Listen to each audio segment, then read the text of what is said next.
The text came through at 3:47 p.m. on December 28th, right as I was reviewing Q4 projections with my CFO. Marcus, brother, don't come to New Year's Eve. My fiancée is a corporate lawyer at Davis & Polk. She can't know about your situation. I stared at the message for a moment. My situation. That's what they were calling it now. Before I could respond, the family group chat exploded. Marcus is right, honey. This is important for his career. Dad, Amanda's from a very prestigious family. We need to make the right impression. Sister, Jenna, maybe next year when you've figured things out? I watched the messages pile up. 3 dots appeared under Marcus's name again. Marcus, Amanda thinks I come from a family of achievers. Having you there would complicate that narrative. You understand, right? My executive assistant, David, knocked on my glass door. Ms. Chin, the board wants to move up tomorrow's strategy session. They're concerned about the Davis & Polk timeline. I held up one finger. David nodded and stepped back. We're doing this for you too, sweetie. You wouldn't feel comfortable anyway. Amanda's friends are all Ivy League lawyers and investment bankers. Dad, her father is a senior partner at Sullivan & Cromwell. These are serious people. I took a breath and typed 2 words. Me, understood. Marcus, thanks for being cool about this. I'll make it up to you. I set my phone down and looked at David through the glass. He was holding a leather portfolio with our company logo embossed in gold. Meridian Technologies. Tell the board 2 p.m. works, I said. And confirm that Davis & Polk is sending their full M&A team to the January 2nd meeting. Already confirmed, David said. Senior partners, associates, the works. It's their biggest potential client acquisition of the year. I smiled. Perfect. It wasn't always like this. Growing up, I was the family disappointment in training. Marcus was the golden child. Varsity athlete, student government, early acceptance to Princeton. Jenna was the social butterfly who married a dermatologist and joined the country club. And then there was me. The quiet one. The quirky one. The one who spent weekends coding in her room instead of going to parties. Sarah needs to work on her social skills. I'd overheard Mom tell her bridge group when I was 16. She's very internal. Dad was more direct. Your brother is going to run a Fortune 500 company someday. You need to think about realistic goals. When I got into MIT, there was no celebration dinner.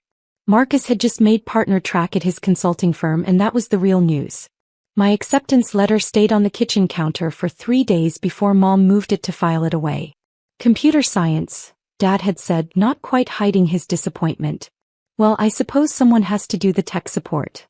I graduated at 20. Started my first company at 21. It failed spectacularly within 8 months. The family group chat had been brutal. Dad, maybe it's time to think about grad school. Get an MBA. Something practical. Marcus, I can ask around about entry-level positions if you want to get serious about your career. There's no shame in working for an established company, honey. I didn't tell them about the second company. Or the third. The fourth one, Meridian Technologies. I started in my studio apartment with $15,000 of savings and a breakthrough algorithm for supply chain optimization that I'd been developing since sophomore year. I didn't tell them when we got our first client, a mid-sized logistics company willing to try anything to shave costs. I didn't tell them when that client's efficiency improved by 34% in the first quarter. I didn't tell them when Forbes called for an interview. I didn't tell them when we closed our Series A, $12 million. By the time Meridian hit our Series B, $85 million, led by Sequoia Capital, I'd learned something valuable. My family didn't need to know. They'd made it clear what they thought my ceiling was. I didn't owe them updates on how thoroughly I'd shattered it. At Thanksgiving 2 years ago, Marcus brought his new girlfriend Amanda. Harvard Law, corporate M&A practice at Davis & Polk, family money that went back 4 generations. Amanda just made senior associate, Marcus announced proudly. Youngest in her class. That's incredible, Mom gushed. What kind of law? Mergers and acquisitions, Amanda said, flashing a smile full of perfect teeth. We handle major corporate transactions. Tech sector mostly. He turned to me politely. What do you do, Sarah? I work in tech, I said. Oh, fun. Which company? A startup. Supply chain software. I watched her eyes glaze over slightly. That sounds interesting. Marcus squeezed her hand. Sarah's still trying to find her footing. The startup world is tough. Oh, definitely, Amanda agreed. We see it all the time. Most of them fail. He meant it kindly, sympathetically even. But it's great that you're trying. Very brave. I'd nodded and changed the subject. That was 18 months ago. Since then, Meridian had grown to 450 employees across 4 countries. Our valuation hit $2.1 billion after our Series C. Fortune had just named me to their 40 under 40 list. We were in active negotiations to acquire one of our largest competitors. A deal that would make us the dominant force in enterprise supply chain optimization. And Davis & Polk was representing the company we were acquiring. I didn't build Meridian to prove anything to my family. I built it because the problem was fascinating and the solution was elegant, and because at 2 a.m. when I finally cracked the core algorithm, I felt more alive than I'd ever felt at any family dinner. But I'd be lying if I said their dismissal didn't fuel something. Have you thought about a real job? Became another 16-hour day. Every Marcus closed another major deal became another client signed. Every time I wasn't invited to something because I wouldn't fit in, became another reason to make sure I'd eventually own the room they thought I didn't belong in. My team didn't know about my family situation. David knew I kept my personal life private. My CTO Rebecca knew I never took calls during board meetings. My general counsel James knew that I'd built this company with something to prove, though he'd never asked what. You're different, Rebecca had said once, after we'd pulled off an impossible product launch in 6 weeks. Most CEOs I've worked with do it for the money or the status. You do it like you're trying to rewrite something. Maybe I am, I'd said. The Davis & Polk deal had fallen into our laps in October. TechFlow Solutions, a $800 million company that had dominated the East Coast market for a decade, was struggling. Their technology was outdated. Their leadership was aging out. They wanted to sell while they could still command a premium. We wanted their client list and their market share. Davis & Polk represented TechFlow, which meant Amanda Whitmore, senior associate, was on the deal team. I'd seen her name on the initial disclosure documents. My stomach had dropped. Problem? James had asked, noticing my expression. No, I'd said. No problem at all. I didn't tell him that Amanda was about to marry my brother. I didn't tell him that my family had no idea I was the CEO of Meridian Technologies. I didn't tell him that Amanda had looked at me with pity at Thanksgiving and said, most of them fail. I just told him to proceed with the acquisition. I spent New Year's Eve in my apartment with Thai food and a bottle of very expensive champagne that a client had sent. My phone buzzed throughout the night. The family group chat was active. Photos appeared. Marcus and Amanda at some rooftop party in Manhattan. Mom and Dad in cocktail attire. Jenna and her husband with champagne flutes. Such a beautiful evening. Amanda's parents are lovely. Jenna, can't believe Marcus found someone so perfect. Dad, photo with Amanda's father, he just closed a $2 billion merger. Incredible stories. At 11:47 p.m., a private text from Marcus. Marcus, thanks again for understanding about tonight. Amanda's dad was asking about my family. Easier this way. You know how it is. I stared at the message. Easier this way. I typed, hope you're having fun. I didn't add what I was thinking. In 32 hours, your fiancée is going to walk into the biggest meeting of her career and find out exactly who I am. At midnight, I toasted myself in the mirror. Happy New Year, Sarah. Let's make it interesting. The Davis & Polk team was scheduled to arrive at 10 a.m. I got to the office at 6. Our headquarters occupied floors 47 to 52 of a glass tower in downtown Seattle. My office was on 52 Corner View, with the city sprawling below and the mountains in the distance. David was already there with coffee. Today's the day, he said. Final negotiations for TechFlow. Their team confirmed? Full roster. 3 senior partners, 5 associates, paralegal support staff. They're bringing the CEO of TechFlow and their board chairman. And the Davis & Polk associates? David checked his tablet. Amanda Whitmore is listed as second chair on the transaction. She'll be presenting portions of the due diligence findings. I nodded slowly. Perfect. Rebecca appeared in my doorway. You ready for this?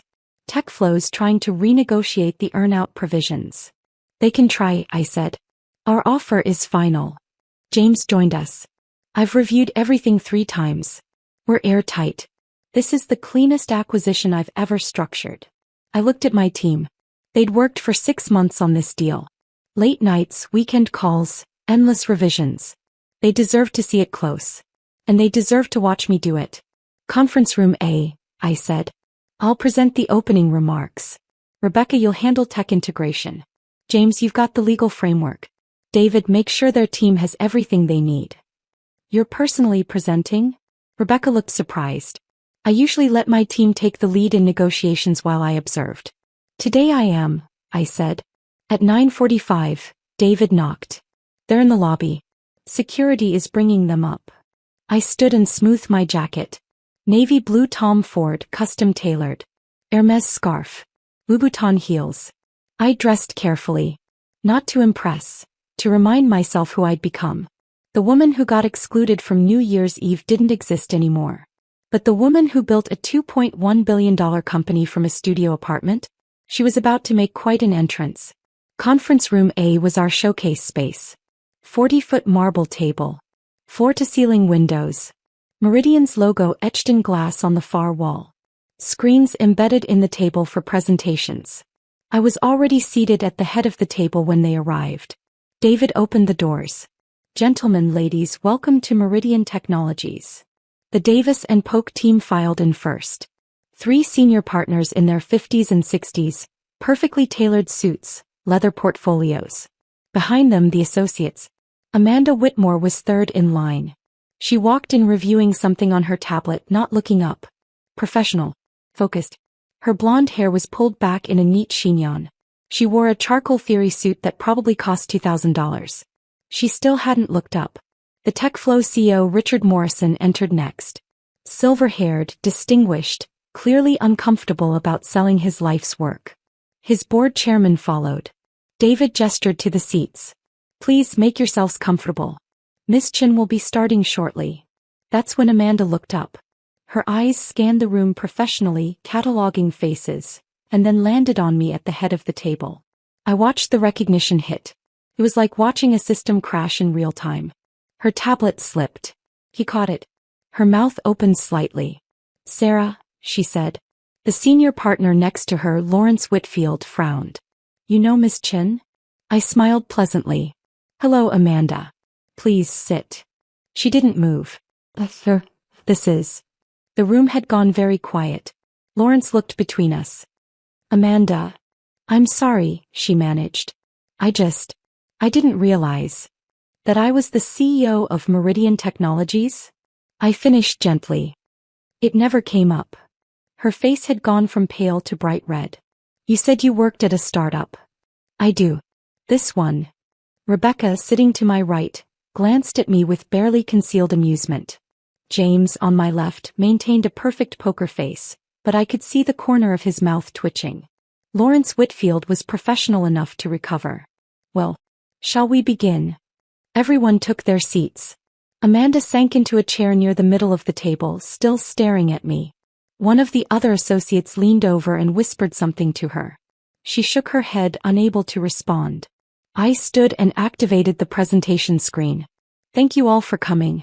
I'm Sarah Chin, founder and CEO of Meridian Technologies. We've been looking forward to this meeting. My voice was steady. Come. This was my boardroom. My company. My deal.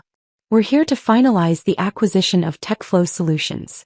Our offer is $840 million, structured as $600 million in cash and $240 million in performance-based earnouts over 3 years. I walked them through the presentation. Market analysis. Integration strategy. Technology roadmap. My team had prepared everything flawlessly. Richard Morrison asked sharp questions. I answered each one directly, specifically, with numbers and projections that his own team had to acknowledge were aggressive but achievable. 40 minutes in, Lawrence Whitfield spoke up. Miss Chin, your projections assume 40% year-over-year growth. That's ambitious. Meridian has averaged 47% year-over-year growth for the past 4 years, I said. We're not projecting. We're being conservative. One of the other Davis and Polk partners, Patricia Huang, nodded approvingly. Your due diligence has been thorough. We appreciate that. We don't waste time, I said. This deal makes sense for both parties. TechFlow gets to retire with a premium. We get immediate East Coast market penetration. It's elegant. Amanda still hadn't spoken. She was staring at her notes, pen frozen over paper. Lawrence gestured to her.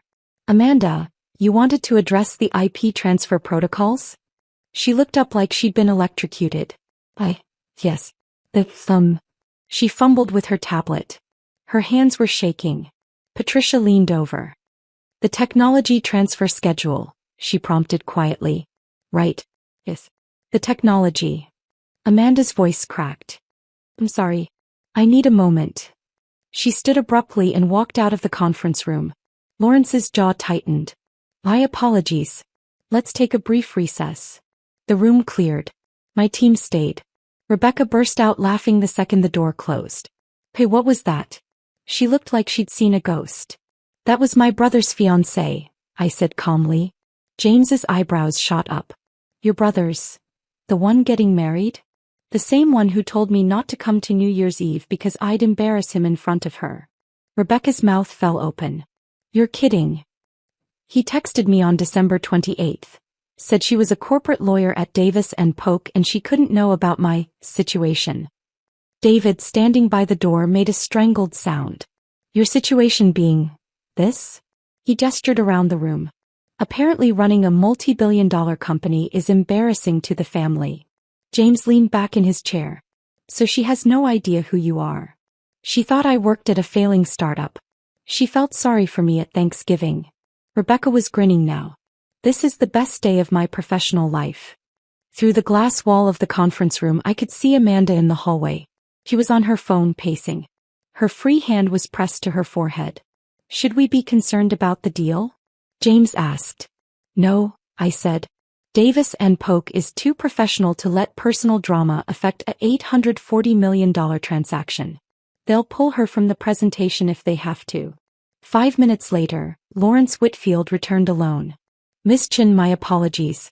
Associate Whitmore is experiencing a personal matter. I'll be handling her portions of the presentation. Of course, I said. I hope everything's all right. His expression suggested he had no idea what was wrong but was deeply annoyed about it. Shall we continue? We reconvened. Amanda didn't return. Patricia Huang took over the IP transfer discussion. The meeting proceeded smoothly. By 1 p.m. we were done. Richard Morrison stood and extended his hand. Miss Chin, you've built something remarkable. I'm proud to see TechFlow become part of it.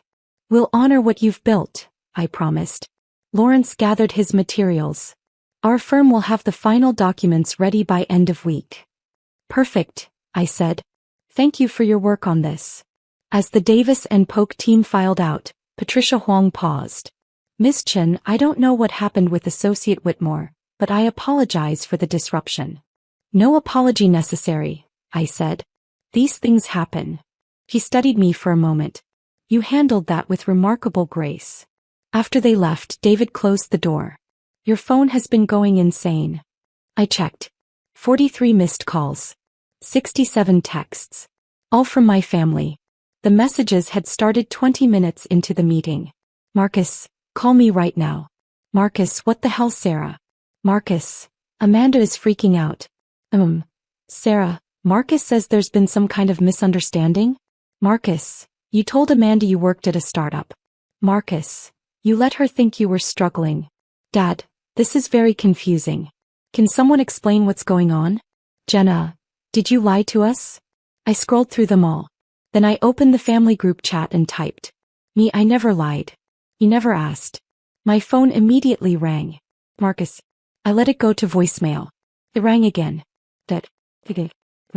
I silenced it and set it face down on my desk. David knocked. Your 2 p.m. with the board is in 10 minutes. I'll be there. And, there's someone in the lobby. Says she's your mother. I closed my eyes. Send her up. Mom appeared in my doorway 5 minutes later. She'd clearly rushed over from wherever she'd been. Her coat was buttoned wrong. Her hair wasn't perfect. She stopped when she saw my office. The view. The size. The Meridian logo on the wall. The framed Fortune magazine cover with my face on it. Sarah, she said quietly. What is this? This is my company, I said. Meridian Technologies. I founded it 6 years ago. 6 years. She sat down slowly in the chair across from my desk. 6 years and you never told us. You never asked what I was doing. You said you worked in tech. At a startup. This is a startup. It's just a successful one. She looked around again, processing. Marcus said Amanda met you. In a boardroom. You were running a meeting. An acquisition meeting. We're buying TechFlow Solutions for $840 million. Davis and Polk is representing them. Amanda's firm. Yes. Mom's hands were shaking. She called Marcus in a panic. He said you were the CEO. He thought she was confused. He thought maybe you were someone's assistant and she got mixed up. I'm the CEO, Mom. I've been the CEO since I started this company in my studio apartment with $15,000. $15,000. She trailed off. I don't understand. When Marcus started his consulting job we thought you were struggling. I was building something. But you let us think. At Thanksgiving when Amanda asked what you did. I told her I worked in tech at a startup. That's true. But you didn't tell her you owned it. She didn't ask. I kept my voice level. She assumed I was failing and felt sorry for me. You all did. Mom flinched. That's not fair. Isn't it? When I got into MIT, Dad said someone had to do the tech support. When my first company failed, you suggested I get a real job. When Marcus made partner at his firm, you threw him a party. When Meridian closed our Series A, $12 million, Mom, I was 23 years old and you didn't even know it happened. You didn't tell us. Because you'd made it very clear what you thought I was capable of. He sat back wounded. So this is, what? Revenge. No, I said. This is me living my life. Building something I'm proud of. You're the ones who decided I was an embarrassment. I just stopped trying to convince you otherwise. Marcus said you ruined his New Year's Eve. I wasn't at his New Year's Eve. That was the whole point. You know what I mean. Amanda is mortified.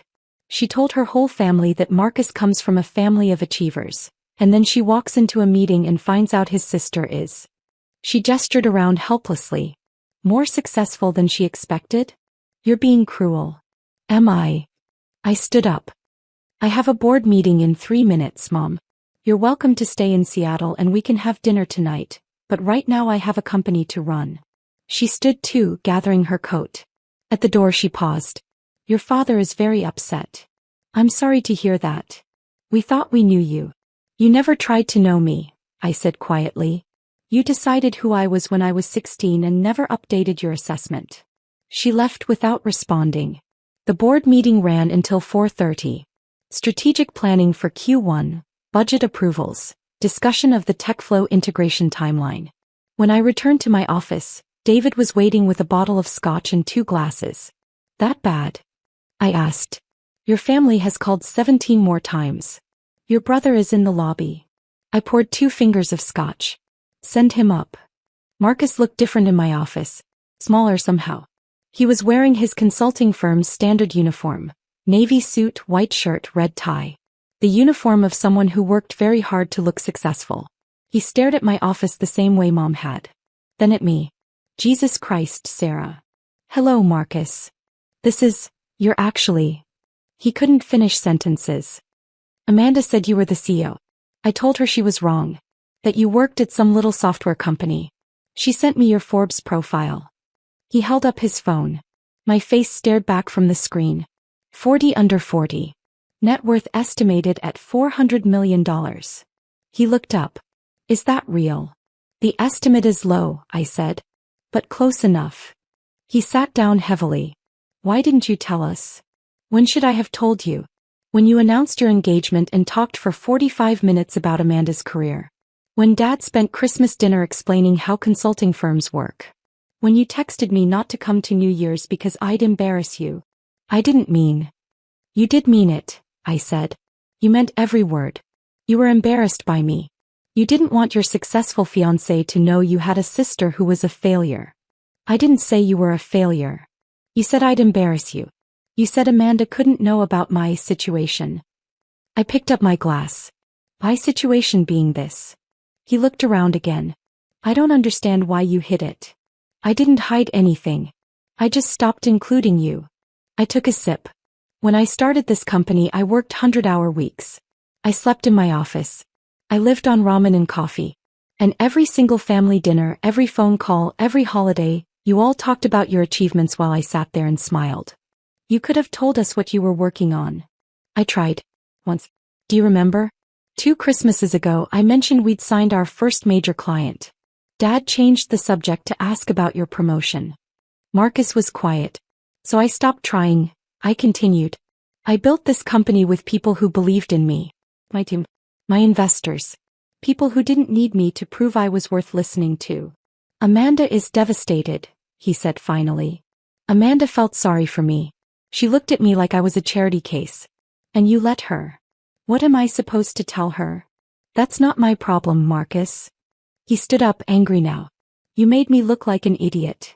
No, I said. You made yourself look like an idiot. You assumed your sister was a failure and built your relationship on that assumption. That's on you. This is going to ruin things with her family. Then you have a choice to make. He stared at me. What choice? Whether you're going to spend your engagement dinner apologizing for having a successful sister, or whether you're going to figure out why you needed me to be unsuccessful in the first place. He left without answering. The next 2 weeks were chaos. Amanda requested a transfer to Davis & Polk's DC office. The firm granted it. Lawrence Whitfield sent me a formal apology for the disruption, and a bottle of wine that cost more than a car. The TechFlow acquisition closed without incident. Richard Morrison sent me a handwritten note thanking me for honoring his legacy. Marcus and Amanda postponed their engagement party. The family group chat went silent. Then on January 18th I got a text from Dad. Dad, can we talk? Just you and me. We met at a coffee shop near my apartment. Neutral territory. He looked older than I remembered. Tired. Your mother says I owe you an apology, he started. Do you think you do? He stirred his coffee for a long time. I read the Fortune article. All of it. The whole profile. And you built something extraordinary. He looked up. And I had no idea. I know. The article mentioned you started with $15,000. In your apartment. Studio apartment. 400 square feet. While we were. He trailed off. While I was telling you to get an MBA and find a real job. Yes. He was quiet for a moment. Why didn't you tell us? Because you'd made it very clear you didn't think I could do it. That's not. He stopped. That's fair. That's probably fair. Probably. He sighed. You were always so quiet. So different from Marcus and Jenna. I thought you needed direction. Structure. I thought I was helping. By telling me to aim lower? By trying to protect you from failure. He met my eyes. I was wrong. It was the first time I'd ever heard him say those words. Marcus is having a hard time, he continued. Amanda's having a hard time. Your mother is confused and hurt. Jenna called me crying yesterday because she doesn't understand what happened. What happened is you all decided I was an embarrassment and uninvited me from New Year's Eve. And then you found out I wasn't who you thought I was. We never thought you were an embarrassment. I pulled out my phone and showed him Marcus's text. She can't know about your situation. Dad read it. His jaw tightened. That's not acceptable. But it's honest, I said. That's how you all saw me. The one who didn't fit. The one who'd bring down the energy. I'm sorry, he said quietly. For what specifically? He looked surprised by the question. Then thoughtful. For not asking what you were working on. For assuming you needed my advice instead of my support. For not celebrating MIT the way we celebrated Marcus's Princeton acceptance. He paused. For not knowing my own daughter. My throat tightened. The article said you employ 450 people, he continued. That you've created $300 million in value for your investors. That you're pioneering technology that could revolutionize global supply chains. He shook his head. And I thought you needed my help finding an entry-level job. Yes. I'm proud of you, Sarah. I should have said that 6 years ago. I'm saying it now. I took a breath. Thank you. Can we? He hesitated. Is there a way forward? For the family? I don't know, I said honestly. Marcus texted me an apology yesterday. It was 3 sentences long and ended with, "This has been really hard on Amanda." Dad winced. Mom called to ask if I could smooth things over with Amanda's family, I continued. Jenna wants to know if I can get her husband consulting clients. That's not okay. No, it's not. He was quiet for a long moment. What do you need from us? I need you to see me, I said. Not as the disappointing daughter who needs to be managed. Not as the awkward one who doesn't fit in. Not as a resource to be leveraged. Just me. The CEO of a multi-billion-dollar company. The person I've always been. You just weren't paying attention. He nodded slowly. That's fair. And you're right. He finished his coffee. I can't speak for Marcus or your mother or Jenna. But I'd like to try. To see you. If you'll let me. What does that look like? Dinner. Once a month. Just us. You tell me about your company, I listen. I learn about your life. What you're building. He paused. I catch up on 6 years of being a terrible father. Despite everything, I smiled. You weren't terrible. I was absent. That's worse. Once a month, I said. But the first time you offer me career advice, I'm out. He laughed. Deal. 3 months later, Marcus and Amanda broke up. I heard it from Jenna, who heard it from Mom, who heard it from Marcus's therapist's receptionist. The family information chain remained absurd. Amanda had apparently told Marcus she couldn't marry someone from a family with such complicated dynamics. Which was a polite way of saying she couldn't get past the humiliation of pitying me for 18 months and then discovering I could buy her father's firm if I wanted to. I didn't want to. I had better things to do. Dad and I had dinner once a month as promised.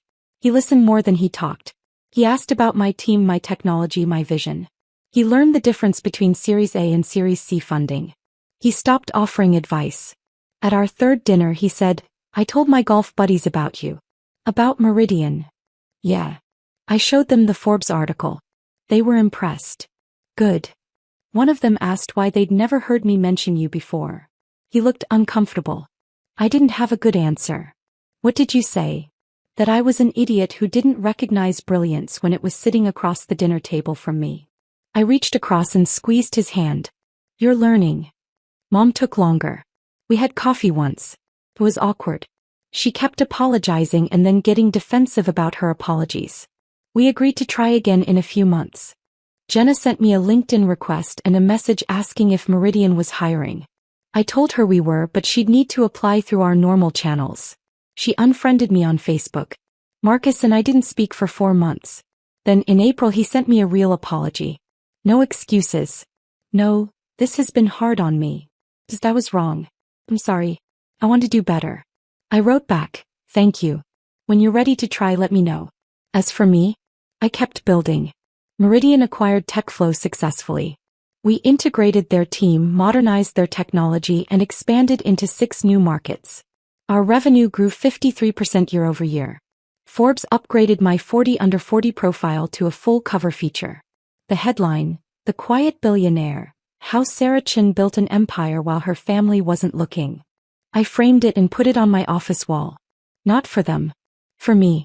A reminder that the only person who needs to believe in you is you. And that sometimes the best revenge isn't revenge at all. It's success so undeniable that the people who dismissed you have to recalibrate their entire understanding of who you are. The morning after the Forbes cover came out, I got a text from Marcus. Marcus, saw the cover. You look good. Me, thanks. Marcus, for what it's worth. I'm glad I was wrong about you. I stared at the message for a long time. Then I typed. Me, I'm glad you're starting to figure that out. Coffee sometime? Marcus, I'd like that. It wasn't forgiveness. Not yet. Maybe not ever. But it was a start. And sometimes that's enough. Sarah Chen's story reminds us that the people closest to us don't always see us most clearly. Sometimes we have to build our lives despite their expectations, not because of them. And sometimes, just sometimes, they eventually catch up.